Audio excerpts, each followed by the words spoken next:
and foremost, today's class, you just got the notification and I did too. I've got to hit my button as well. Got it. There we go. So this class is being recorded. So we've got a lot to get through today. We're learning a new skill. So if you find that it went ahead for you a little bit, practice the skills that you have picked up, watch the rest of the class, and then you can go back and continue to learn how to hand crochet with the recording of today's class. That'll be up on the Michael's YouTube channel, usually within 24 hours. So with that video, you'll be able to pause, rewind me, fast forward me, whatever you need to do so that you can learn these skills. This is a whole new skill today. If you already know how to crochet with a hook, then learning how to hand crochet will be a pretty easy transition for you. It's just going to take some getting used to. If this is your first time crocheting at all, then it is, again, a whole new skill. Whether it's with a hook or with your hands, today I want you to walk out being able to slip knot and chain. Then you can come back, watch the video, and pick up some of those other skills. If you already know how to crochet, you might be able to just jump ahead, but we are going to be taking it kind of slow, but we do have a lot of stuff to get through. So Chanel, was there something you needed to say? It looks like you're back on now. No, I did not mean to do that. Okay. I'm so sorry. That's okay. I just wanted to make sure if there wasn't an official announcement from Michael's we needed to have or something. Okay, great. Okay, so as I was saying, this is what we are doing today. We are hand crocheting. And this is the blanket that I hand crocheted right here. And this was made using Bernat Blanket Big, which is the yarn we're using for today's class right here. This yarn is available at Michael's. If you are not able to find this yarn, you can use Bernat Blanket Extra Thick. It's also a good substitute. As I say, as I talk about this a little bit here, make sure you find the end of your yarn so that we're ready to start crocheting here in just a few minutes. And the other thing I want to point out is that this is a really big, thick yarn right here. Let me put my hand behind it so you can see just how thick this is. That's what allows us to be able to hand crochet it. It's big enough to get a kind of a good grip on. So if you don't have a big, thick yarn like this at hand today, you can take a few strands of a thinner yarn and sort of hold them together as if they were one, kind of twist them together a little bit. Or again, you can just like sort of watch and practice and, you know, get the yarn later to try this with. This is a jumbo weight yarn. So like I say, this is what lets us hand crochet it. So I'm going to go ahead and bring in my overhead camera here today. And then we're going to take a look on that camera at the written pattern. So I'm seeing, wait till that gets switched over. There it is. Get that a little straightened out here. So this is written out as if it was a crochet pattern. So again, if you already know how to crochet, this is going to make a lot of sense to you. If you don't know how to crochet, it isn't. But to read through it, to give you an idea what a crochet pattern looks like, for row 1, we're going to chain 17, skip the chain closest to the hook. Well, in this case, it's going to be our hand. In a standard crochet pattern, it would be a hook. We're doing it with our hands. Then we're going to single crochet in each remaining chain and turn. So that means that first row will have 16 single crochets. Then for each row after that, we simply chain 1, single crochet across, and turn. After approximately 18 rows, depending on gauge, and what does gauge mean? That just means the size of the stitches that you're making with your hands. It should be about 36 inches square. So that gives you a rough idea of what these measurements make. And we'll talk at the end of class about how to take these numbers and take your gauge and get the size you want. So if you have no experience crocheting, don't worry, I'm going to take it from the beginning. This is just something for the experienced crocheters out there to get an idea for what we're doing today. Let me just set that aside. I'm going to set aside this warm blanket here in just a moment, but first I'm going to pull it up and show you just a real quick close-up of what these stitches look like. Now, each one of these little chunks of yarn right here that I'm outlining with my hands, this right here is one stitch. And the size of this stitch is determined not just by the size of the yarn, but how many fingers you use, how big your hands are. So this is kind of a personal size. So you can play with that a little bit, how you hold your hand, how you use your fingers to adjust the size of those stitches. Again, this is a new skill and it does take practice. So you'll want to practice the skills you learned today several times over, the next weeks and things before you start really making your finished blanket, because you're just going to have a better looking blanket when you're done if you've gotten some of those skills done and worked out some of the kinks and just gotten used to the hand movements a little bit. So with all that said, let's talk about how we actually get started crocheting. Here, I've got the end of my yarn. It's attached to my skein at the other end, back here. but I've got one end. And the first thing we need to do is make a slip knot. The slip knot is how we begin most crochet projects, and what allows us to put a loop in our yarn to put onto our hook, or in this case, into on our hands. So first things first, we take that end, and what we want to do is we want to just loop it over just like this. And I always say it looks a lot like an awareness ribbon.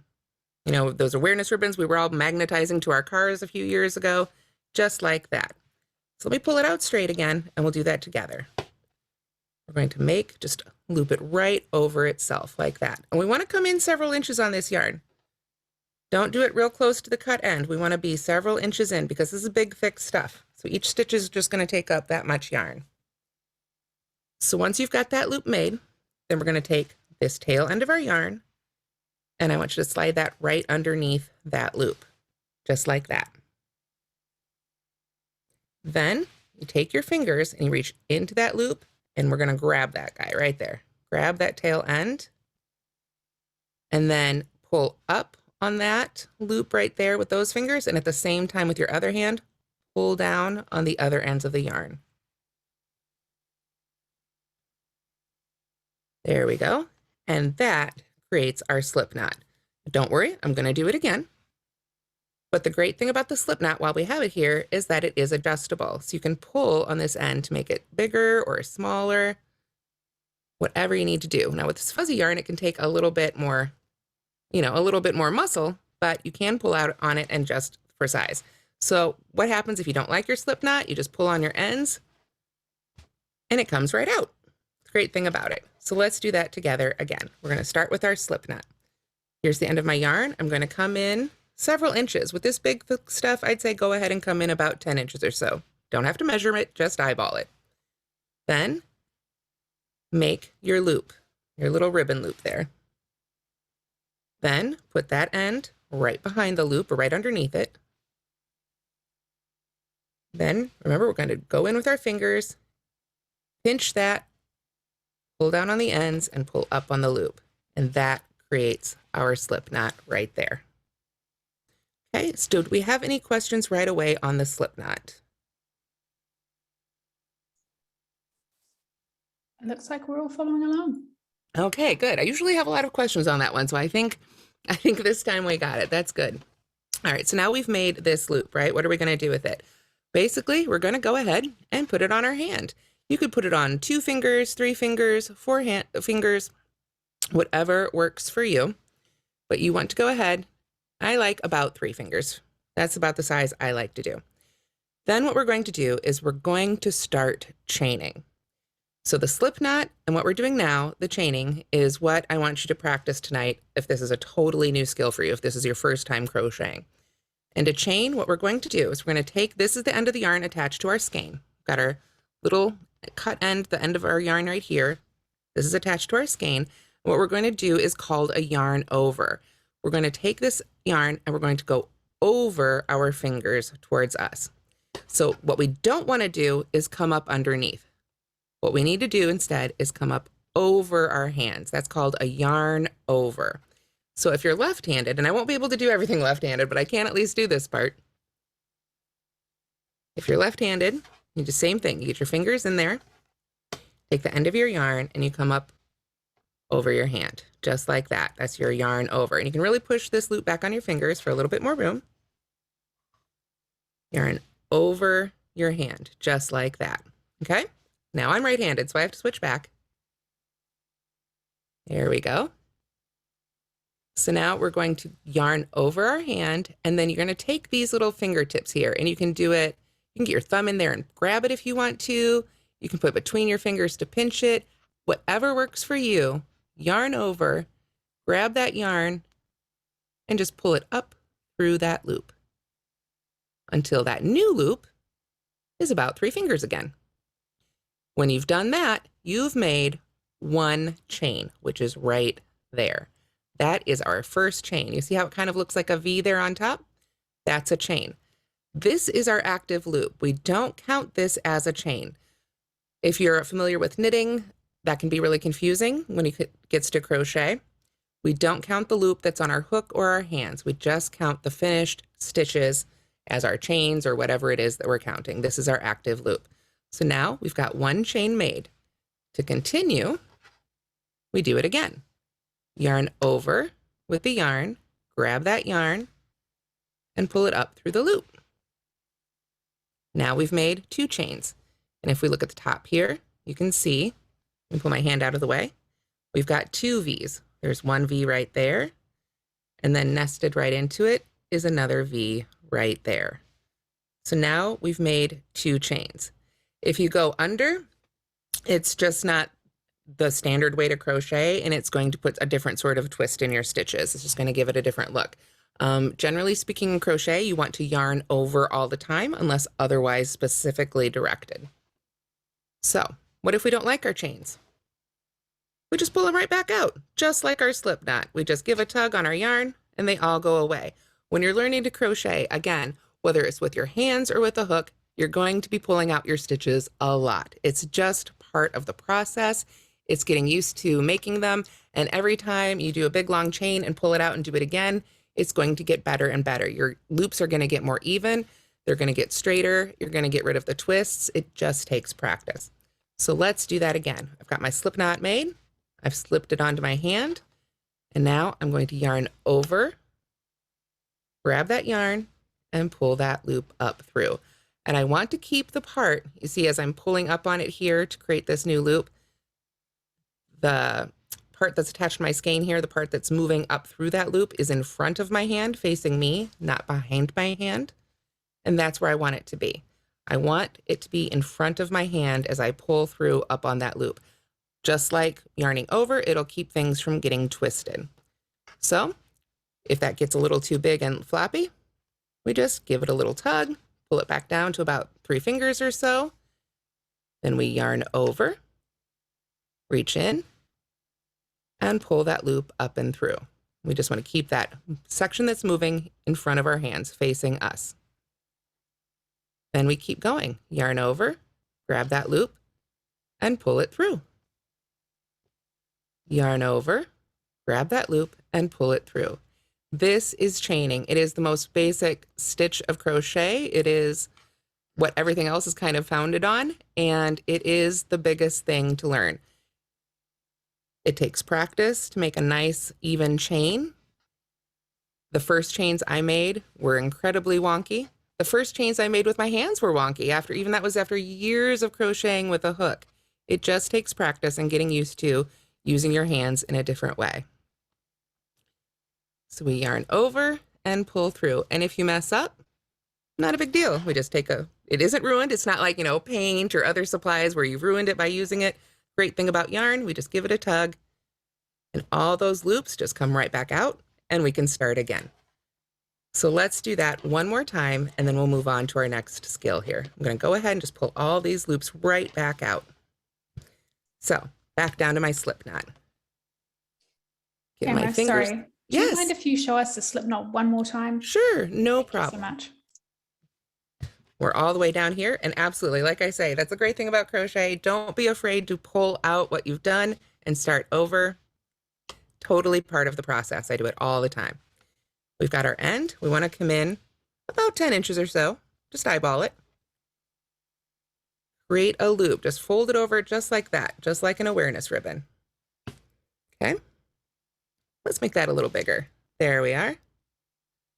Then we want to slide that tail end right underneath that loop so we can see it peeking through there. We're going to reach into the center there and grab that little bit right there and pull it. Just hold on to it for now. And grab the tail end and the end attached to the skein with the other hand. Sort of pull down on those at the same time that you're pulling up on the loop there. And that creates your slip knot. So then you want to put your slip knot right onto your fingers and you're ready to start crocheting. Okay. So we've got our slip knot. We've put it on our fingers. It's time to chain. So sometimes, something went a little wrong. You made a knot in your yarn while pulling out your slip knot. Keep practicing it. Something might have gone wrong in the slip knot there. There's so many different types of knots out there, and I'm not a Boy Scout. This is one of the few I know. So it probably did a slightly different knot, but I'm afraid I probably couldn't tell you which one.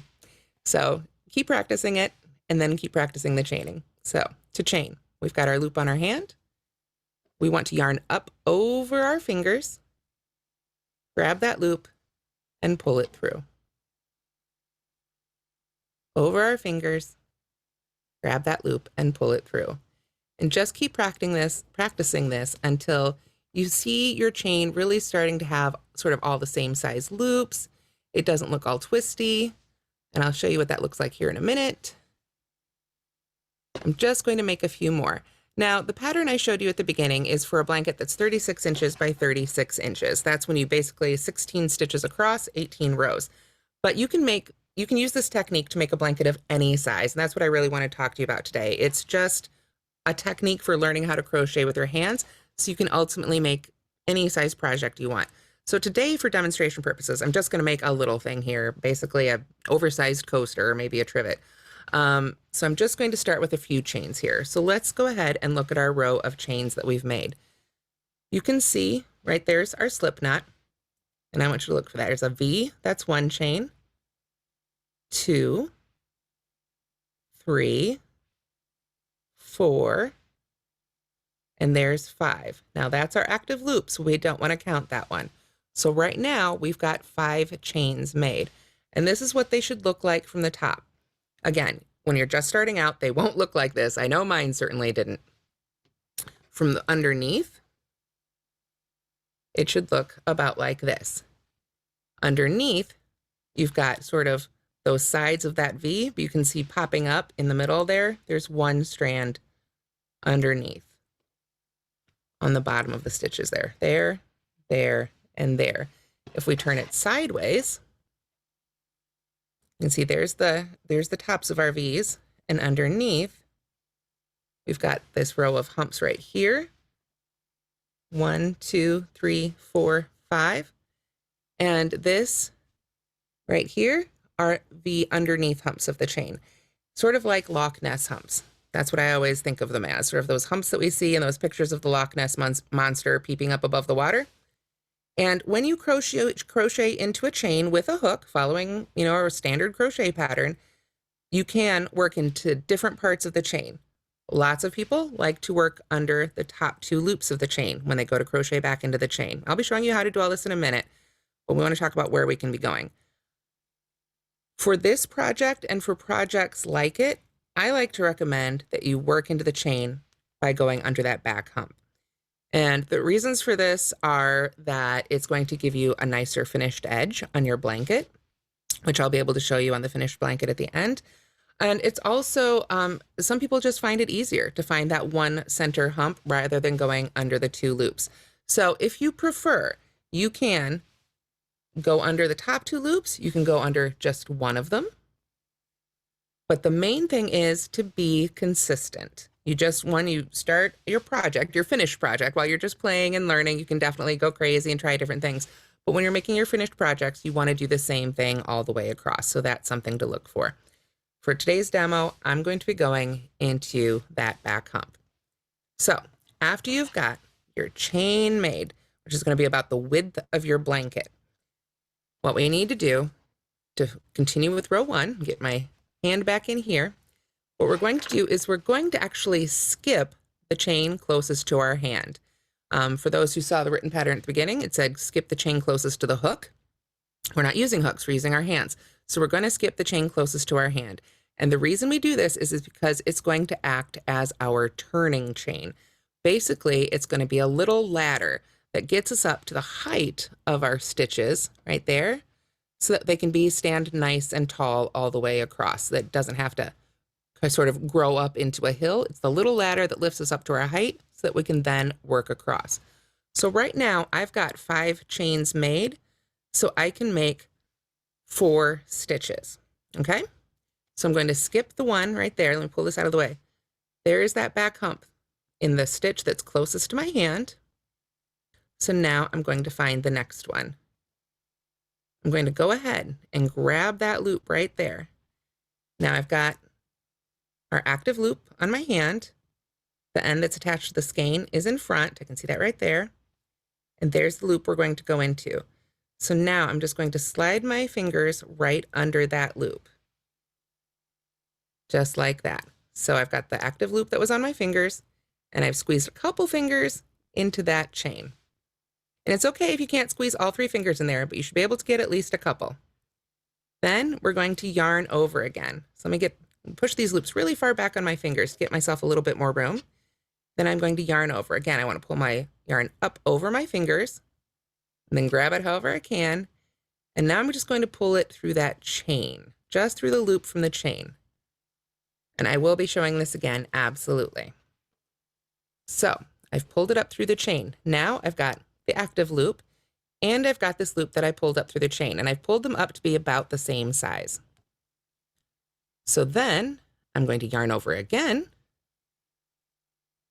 grab that strand, again, pinch it with your fingers, reach in with your thumb, however you need to do it. Now we're going to pull it through both of those loops. And pull that one up to be about the size of 3 fingers, and we have finished our first single crochet. That is a single crochet stitch. Let's do it again. What can we do? Same thing we always do. When we want to start over or don't like what we've done in crochet, we just pull it right out. Now we're right back to our chain of 5. We've got our 5 chains made right here. So I can put that active loop right back on my hand. Then I'm going to skip the stitch closest to my hand, go to the next stitch, find the loop of that chain that I want to go into. I've got the active loop on my fingers, stick my fingers right under that chain, basically away from me, underneath that chain. I don't want to come underneath towards me. I want to go away from me. Then I take my yarn, yarn over, come up and over my fingers, pinch it, bring it up through the chain, get that loop to the same size. Push those right back on your hand if you need to for a little more room. Then yarn over, and you can grab that loop and pull it through both of those loops to make one single crochet. So if we look at our single crochet, when we look at the top of that, let's flip it right on over here and look at the top of that. Again, we've got a V. And when we make the rest of our rows, that's what we'll be working into, is under the tops of those V's. I'll be showing that here as we get to it. So let's continue. I'm going to pull up a little bit more yarn here. You do tend to run through this yarn pretty quickly because it is so thick. All right, and then we come back to our chain. Let's lay it out straight. And as I said, I am going under those that back center loop. If you prefer, you can go under one or both of the top loops of the chain. So I'm going to flip it over. I'm going to find the next loop there. I've got the active loop already on my hand. I'm going to go under or into that chain loop right there. Yarn over with the yarn and pull the loop just up through the chain. If you're having trouble finding that loop on there, if this is your first time crocheting, keep practicing your chaining and your chains will become straighter as you go. So I've pulled that loop up through the chain. And now I want to adjust a little bit. It started getting a little big when I was demoing things, so I can pull back down on it and get it to be the same size as the other loop on my hand. Then push those back on my fingers a little bit, yarn over again, and pull that loop through these 2 loops. And now we've made 2 single crochets. So there's 1 and 2.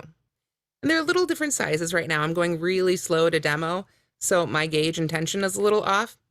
And yours probably will be too as you learn this.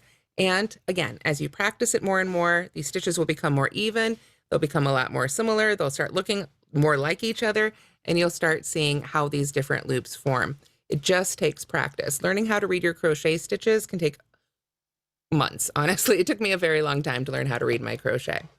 So let's continue on down our row here. Let's see. We've got this stitch made, and right now it's getting a little twisty. See, it's getting a little crazy. So if you get lost, you can just pull it right back out. There we are. So we put our loop on our hand. we find the loop in the chain that we want to go under. I'm trying to find that one in the center. You can pick one on one edge. You can do whichever you want while you're just learning the technique. As you continue in practice, you'll start seeing how the stitches are formed and you'll be able to do it that much more easily. So I've got my loop on my hand. I find the loop in the chain. I put my hand in the loop of the chain, yarn over, pull just through that chain loop, pull it up to the same size as the active loop, push those a little further back, yarn over, and pull through 2. So let's continue across. We've got lots of other skills here that I want to go over today. We find the next one right there. We can use our fingers to pull it up a little bit. Make sure we've got our active loop still on our hand. Put our fingers right in that chain loop, right in the chain there. Yarn over. Pull that loop up through the chain.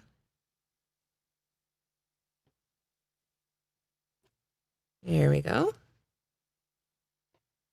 Push those back on your hand a little bit, yarn over, and pull through both of those loops. Now, again, the size of your stitches, the size, and therefore the size of your whole project will depend on how many stitches or fingers you're using, how big your hands are, how tight you're making your stitches.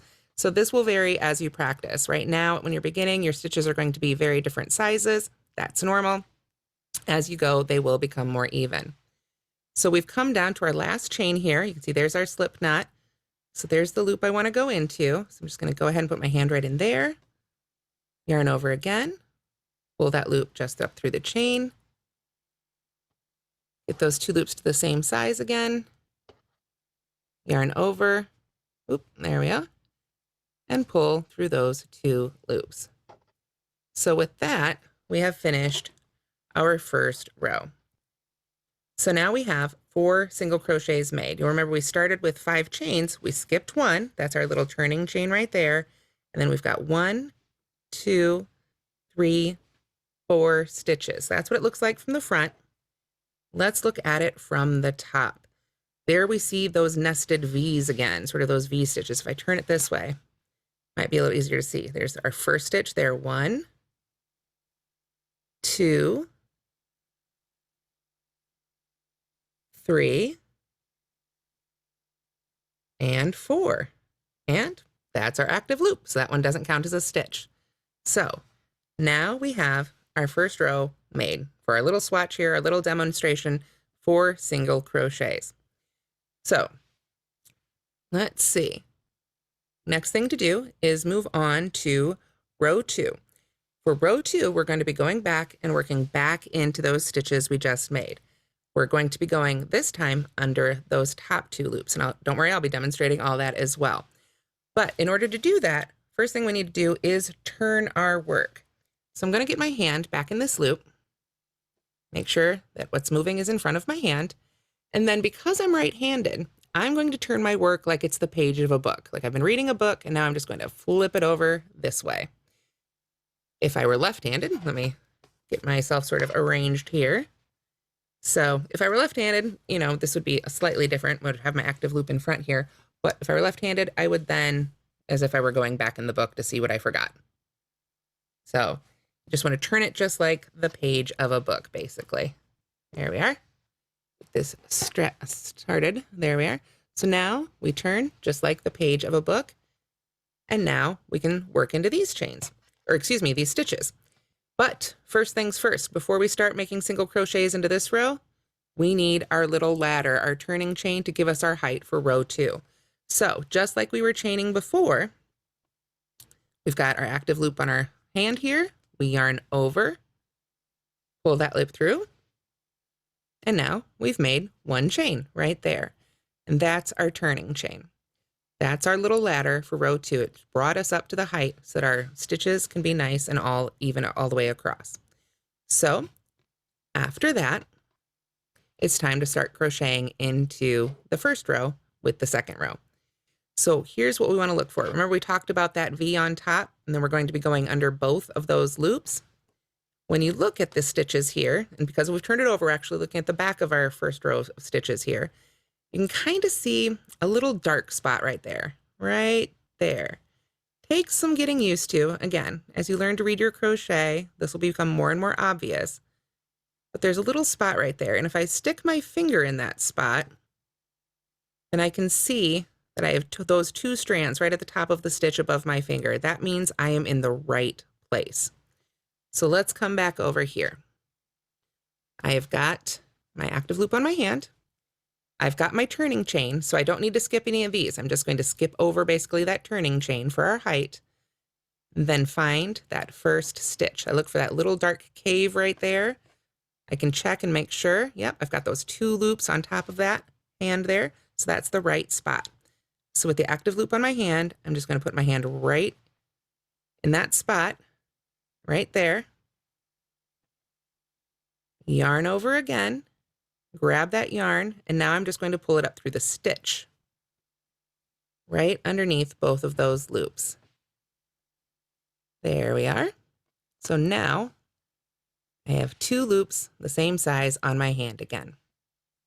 We can push those back a little bit further towards our knuckles, yarn over, and pull through those two loops, like so. There we are. And there we've made our first single crochet for row 2. So let's go ahead and restart that again. We'll pull our loops all the way back out here until we're right back down to where we just have row 1 and our active loop. Okay? So we want to get our active loop right there on our hand. Then we're going to turn, just like turning the page of a book. We flip our work over.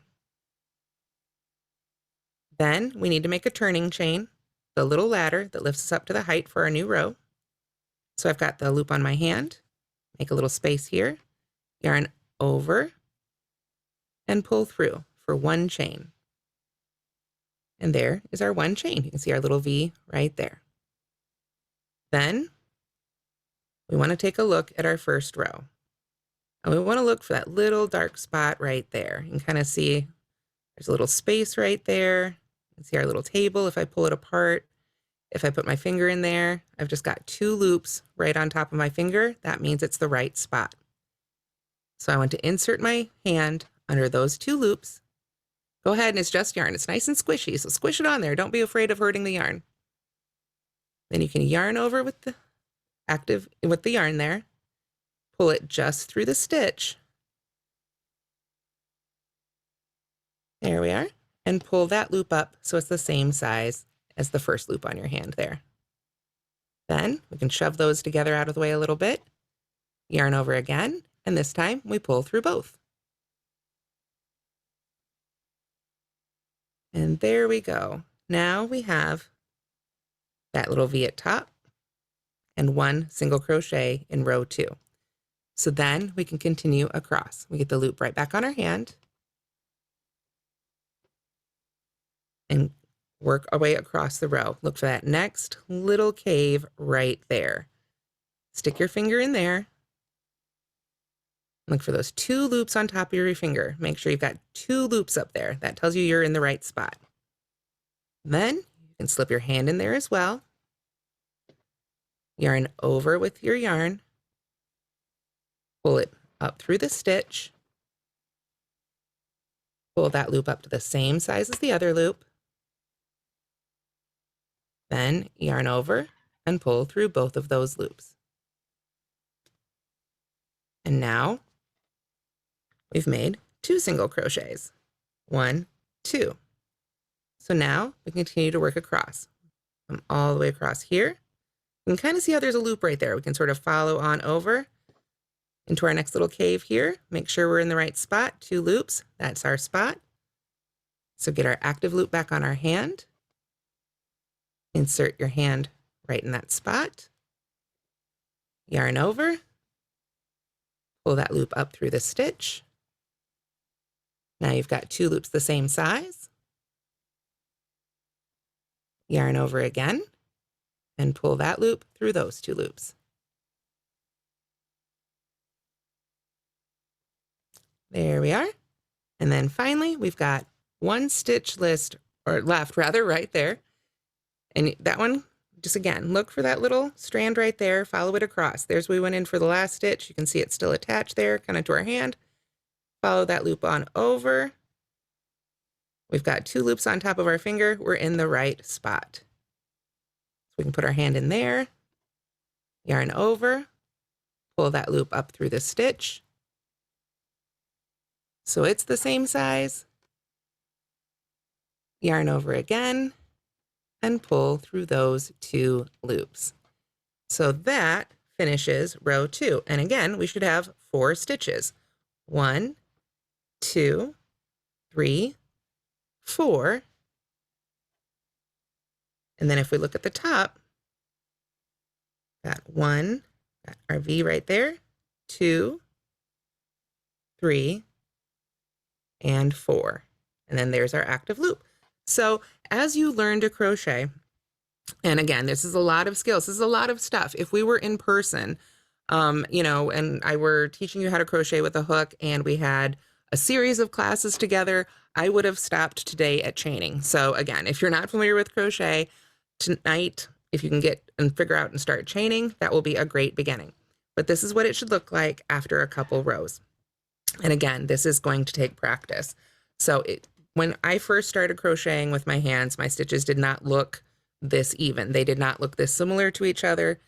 It just takes practice. I know I keep harping on that, but I really want to reassure you, this isn't, it just takes practice. It just takes time. And as you start crocheting, you will want to take the time to count your stitches on every row because it's really easy to accidentally miss a stitch on one end. So let me grab a little sip of water. Are there any questions I can answer at this stage? Lillian? We seem to be going okay. It's definitely like a learning curve for many of us that haven't crocheted before. So maybe going over those different loops and the parts of the stitch, Okay. I think might help.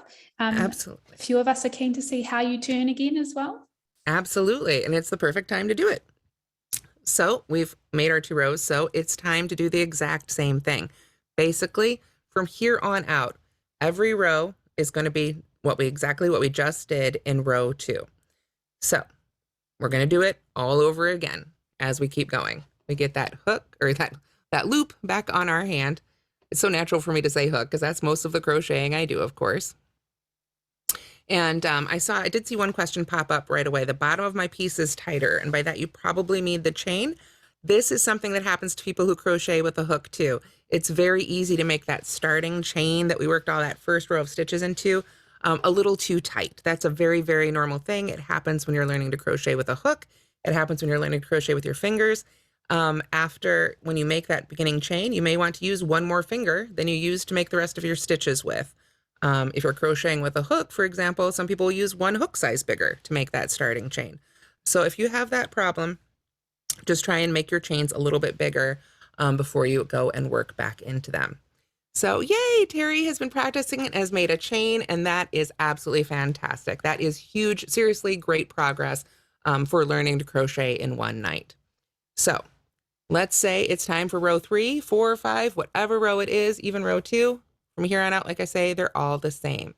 So we've got our active loop on our hook. We've finished a row, whatever row it is. Now it's time to turn. So we just flip it over, just like turning the page of a book. And now we have stitches to work back into. So after we turn, the first thing we need to do is make our turning chain, our little ladder. So we've got our loop on our hook. We yarn over. And we just pull right through that loop for our turning chain right there. There's that little V. We've got our ladder made. Now we want to look at that first stitch and look for that little cave. So you've even got that little bar right there that kind of points right in to that little spot right there. That's where we want to go. Double check it. Make sure we've got 2 loops on that top of that finger there. Yep, we're in the right spot. We put our hand right in there as well. There we are. And then same thing, yarn over our fingers, pull that loop up through the stitch. Now we've got 2 loops on our hand. Push those back as needed, yarn over again, and pull through those two. Need a little bit more yarn pulled up here. There we go. It was catching on my table a little bit. Now we've got our first single crochet made for row 3. So now we go on across. Where's that next stitch? We can follow that line, find that next little cave right there. A little easier to see now that we're getting into it, right? Got our loop on our hand. Look for that next little spot there. Put our hand in there. Make sure, do we have 2 loops on top from that stitch? We sure do. We've got our active loop, 2 loops there. So we can yarn over, pull up through the stitch, get our loops to the same size again. Push them back a little bit. My fingers are a little short. There we go. Yarn over again and pull through both of those loops to finish our stitch. Like so. Now we've got 1, 2 stitches made. Follow. See right there, we can see the stitch we just made was in that spot. We can follow that loop right on over to that next little spot there. Put our fingers right in that spot. Yarn over. Pull up through the stitch. There we are. Yarn over and pull through 2 loops. And yes, I'm making row 3 right now, but it's exactly the same as row 2. It's exactly the same as row 85, 805. You can just keep going just like this for as long as you want your blanket to be. Now this is, let's see, I've made 3, so this is our last stitch right here. So I'm going to go right in there. Yarn over again, pull that loop up and through, get it to the same size, and yarn over and pull through both of those loops. Now, we've got just a little bit of time left in class, so there's a few more things that I want to cover specific to this yarn. But because I've seen it come up here a couple times in the questions, yes, this class is being recorded, and the recording will be up on Michael's, so you can go back and watch this tomorrow, pause it, slow it down, you know, take it way slower than I could talk or even demonstrate, whatever you need to do. So now it's time to talk about how to finish it off, how to weave in the ends, and how to add more yarn as needed. Because while this is a great big yarn, you're going to go through it pretty quickly. One ball doesn't make a huge space of yarn. You'll need several balls of yarn. So this is what I'm going to be showing you right now. First things first, let's say we are all done and we want to finish off. You would cut your yarn if needed, and then you take that end right there, and we want to send this end through that active loop. This is that last active loop. We're saying we've made all our stitches, we're all done stitching.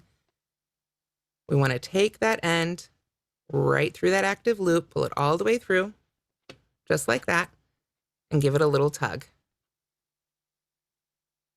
And then our stitches will be secure. But that leaves us with this floppy end, right? So we have to weave that in. And we also have the end that was at the beginning. Also, we don't really want to leave that hanging out on our blanket. So the way that we weave in our ends, normally when we have a crochet project with smaller yarn, you know, your more standard yarns, is that we use a yarn needle, which is basically kind of like a big sewing needle. Let me pull one up here and see if I can get the camera to focus on it. It's basically like a big sewing needle that you can use to sort of weave your yarn in between your other stitches. But as you can see, not going to work for this guy. So we use a different technique for this one. For this yarn, when it's time to weave in your ends, go ahead and take your hands and just sort of start tucking it in between the different stitches, back and forth, wherever you want it to be. Just hide it inside the other stitches for a little ways until you feel like it's into the blanket a little bit. And then when you get to the end where you want to secure it, we're going to sew it down. We're also going to sew it when we want to join 2 ends together to continue crocheting. Now let's say, imagine for a minute I wasn't done. I wanted to add more yarn. I wanted to keep going on this project. And so I need to add more yarn onto this end. How do I do that? Again, we're going to sew it. The same answer for both. I find my end of the yarn here again. So I've got my cut end. I've got the new end of my yarn right here. So what I'm going to do is basically hold these simply together and grab my sewing thread right here. Got some Coats and Clark thread. This one's silver. Generally, I would recommend trying to match your yarn color, But honestly, with this technique, it hides it so well that you could probably very easily get away with a very contrasting color. And unless somebody's really looking for it, they're not going to spot it. So what we do is we take our two ends, we just sandwich them together like so. We take our sewing needle. I've already pre-threaded it here, and I've just tied a knot. Oop, there we are. Tied a knot in the end of the yarn. Or excuse me, in the end of the thread, rather. Not in the yarn. No knots in the yarn. That's what I'm trying to say. And we're just going to sew through both layers. This one is different. If I were using a standard size yarn, I would join in a totally different method. Basically, I would finish a stitch with the new yarn and then just weave in the ends. But with this jumbo yarn, just weaving in the ends, it's just so thick. It's just so difficult to hide. I mean, it makes a beautiful blanket. Don't let that stop you from using it, but we just want to use this different technique for our ends. You can use the magic knot, but again, it's a really jumbo yarn, and that's going to be a really big knot. So some people prefer to knot, some people knot it and they like it. I don't. I think the knot makes a big lump in your finished project, but if you want to try knotting it and if you like the way that looks, then it's your project and you can do it however you like. So basically, I've been just going back and forth, just like that, through the yarns with the sewing thread. And if I hold it right up here, you can't even see. You can see I've been using gray thread on orange yarn, and it's sewn. They're not coming apart. They're really well sewn together here. And it really is just totally hidden, just like that. So once you've got them sewn together and you feel like they're nice and secure, you can just put a couple knots in your thread. And then you can trim up those ends of the yarn if you want to a little bit, a little closer to where you've sewn them together. But I just like to put a few knots in there. Oops, there we go. And then you can cut that off. Let me put this needle aside here so I don't hurt myself later. There we go. And then, yep, we've got our new yarn attached. So you can just go ahead and continue crocheting with this as it's one continuous strand. For weaving in the ends, it would be the exact same technique. You would just hold that little end. We'll say this was the end now right here. You'd hold that behind there, do a little bit of sewing right there, and cut off the excess. But sewing down those ends are really going to be what hold them so secure so that when you go to wash your blanket and use your blanket and the kids use it for a blanket fort and a rug and everything else, so your ends are going to stay put. You don't want all your hard work coming undone basically over time. And sewing them in is the best way to really keep them secure. So all that said, now I know there's two more questions that people always ask, and I've seen them pop up in the chat already. How much yarn and how do I change the size? So that's what we're going to go ahead and cover right now. Let's see. So first things first, how many stitches?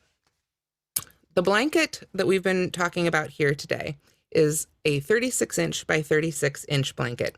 It's 16 stitches wide and about 18 rows or so long, or go until it's about as long as it is wide. So to make a 36-inch blanket for my hands, and again, this is all with my hands. Everyone's gauge is going to be different. Everyone's sizes of their stitches are going to be different because everybody's hands are different. So for me, when I made mine, I got 36 inches with 16 stitches. But what if I wanted to make a 50-inch blanket? This is how we write it out in these sort of fractions here. And I will say, first of all, I'm not a math teacher. I teach crochet, so bear with me a little bit here if I don't use all the correct math terms. But basically, we've got two fractions. And what we're going to do is cross multiply to solve for this right here. 36 inches over 16 stitches, 50 inches over, well, how many stitches do we need? This is how we figure it out. We multiply 16 times 50 right here, and we get 800. So we multiply these and then divide by this one to get this one. So 16 times 50 right there is 800 divided by 36. That gives us 22.22. I don't care how good you are at crochet, you cannot crochet 22.2 stitches. You have to make a choice. So do you want to choose 22 or 23? Well, it's up to you. For me, if I'm making a blanket, I always want it to be a little bit bigger, so I would pick the bigger number. But if you're worried about your amount of yarn, or you want it for a very specific size, 22 would be the closer one. So totally up to you. But remember, when we go to make that first row of chains, we need an extra chain for the turning chain. So if we want to have 23 stitches in that first row, we need to make 24 chains. So you can do this with any number at all. If you wanted to have a king size blanket for your king size bed, if you wanted to, make a car cozy for your minivan, whatever you wanted to do, whatever that measurement is, you can make your swatch. See what size of stitches you're making with your hands, plug those numbers into here, and then figure out what size blanket or project that you want to make, and you'll be able to find out how many stitches you want to start with. To figure out how many rows, you can do the math, or you can just keep crocheting until you get, the length of blanket or project that you need. So this is the same math for any project like this. This doesn't work for just this project. Most projects without big yarn, you're not unlikely to get 16 stitches making 36 inches, but this is the same math you can use to figure out this sort of thing with any project. So that answers how many stitches, but how much yarn? So that is the next thing. To make the 36-inch by 36-inch blanket that I held up at the beginning of class, I used 4 balls of yarn. So I needed to go back and figure out, well, how much did I get out of each ball of yarn? 36 inches by 36 inches is 1,296 square inches. We multiply 36 by 36. That gives us our square inches for our finished blanket. Then we can divide it by 4 because we used 4 balls. That tells me I get 324 square inches per ball. So let's go back to our 50-inch example. Let's say we wanted to make a 50-inch by 50-inch blanket. 50 times 50 is 2,500. 2,500 square inches. I know I get 324 square inches in 1 ball of yarn. So 2,500 divided by 324 gives me 7.7. Again, as much as we might want them to, they aren't going to sell us 7.7 balls of yarn. So you always need to round up. When it comes to buying the yarn, always, always, always round up. And if you really want to be sure, I always recommend buying an extra one anyway. It's great for practicing with, it's great for making your gauge swatch with, and it's just great to have a little extra if you get to the end and wish you had just a little bit more yarn, basically. So that is how you determine how much yarn you need to make whatever size you want. Again, 50 inches was just something I pulled up. It's a very common throw size, and it doesn't have to be the same number. It could be 30 inches by 20 inches. It could be 100 inches by 2 inches. It could be whatever number you wanted it to be. So somebody asked, could you do a 32-inch by 32-inch blanket? So I'm going to need somebody else to do the actual calculations for me, because my calculator is also my overhand camera, aka my phone. So 32 times 32. Can somebody tell me in the chat real quick what that is? Let's see. I need somebody to give me a number. 1,024. Thank you so much. So 1,024. Again, I know that I get 324 square inches per ball. So my total square inches is 1,024. I need to get 324 per ball. So 1,024 divided by 324. Somebody says that's 3.16. So we would need to round that up to 4, whoops, going off the camera there, sorry, 4 balls of yarn. Again, always round up. So that is how we figure out how much yarn we need for whatever size you want to make. And again, all these formulas, these work for any type of yarn, whether it's big jumbo yarn like the Bernat Blanket we've been using here today, or thread for that matter, the whole gamut. And I did see people asking too, can you make other things with this? Absolutely. You can hand crochet whatever you want to make. Trying to find my blanket again here so I can hold this up so we can see the finished product again. So many props and things today. There we are.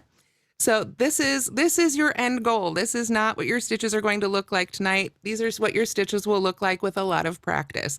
When I was learning how to crochet with a hook, my stitches did not look like this. When I was learning how to crochet with my hands, my stitches did not look like this. But with some practice, absolutely they can. And you can make blankets, you can make basically anything. Once you figure out how, the crochet stitches work and practice, some other crochet things, learn how to work in the round. There's no reason you couldn't hand crochet in the round. You can absolutely crochet other stitches if you already know how to crochet and you know how to make, for instance, the half double crochet or the double crochet. Think about and do a little experimenting. See if you can do it with your hands. Do that yarn over first and make your stitch. I'd be willing to bet if you know how to crochet with a little practice, you can make the other stitches as well. So was there anything left I can show in that last minute, Lillian? Yeah, I think some of us have had a little bit of trouble understanding how we should hold the yarn in our hands to stop it from twisting. So perhaps you have some ideas to help us there.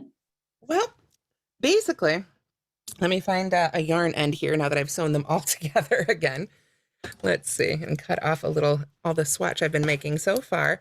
Basically, it's one of those things that does take practice. When you start learning how to make your chains, whether it's, again, with a hook or with your hands, your chain is going to twist and your stitches are going to twist. This is something that takes practice. We've got our slip knot here. We yarn over and just keep making chains. A lot of the trouble, I think, especially when you're beginning, comes when you're taking your hand or your hook, whatever it is, in and out. So try and find a moment, maybe when the kids are asleep and dinner's not cooking, to really sit down so you don't have to put it down. And try to just keep making them. Just keep making them and make miles and miles and miles of chains. I teach people when I'm teaching them to crochet with a hook. Like I say, if we were in person over a series of weeks, your assignment tonight would be just to work on chaining. Make miles and miles and miles of chains. And as you practice these hand motions, that's when things will start being more and more even. That's when you'll start seeing, this is what happens, if I hold my hand like this as opposed to that. And eventually, they'll all straighten out. And also, another little tip, after you've made a bunch, just give them a good strong tug. Sometimes that's all they need to straighten right back out. So that might just be all you need for that. So I think we are unfortunately out of time. We've actually gone over time. So we'll switch back to the other camera here. But once again, this class has been recorded. It will be up on the Michael's YouTube channel, most likely tomorrow. So then you'll be able to watch it back, pause it, slow it down, use the little gear icon, and really follow the class along at your own pace and speed. So thank you so much for joining me tonight. Thank you to Michael's and Yarn Inspirations for having me. I hope you all have a great night, and I hope I'll see you all again soon on another Michael's Community Classroom. Thanks so much, Tamara. And thanks for joining us today for this live community classroom with Michael's. Don't forget to share your work with hashtag Make It With Michael's and hashtag Yarnspo. And just a reminder, as Tamara said, you can find more classes on michaels.com and the recording of today's class on michaels.com/classes. Thanks again, everyone. Right.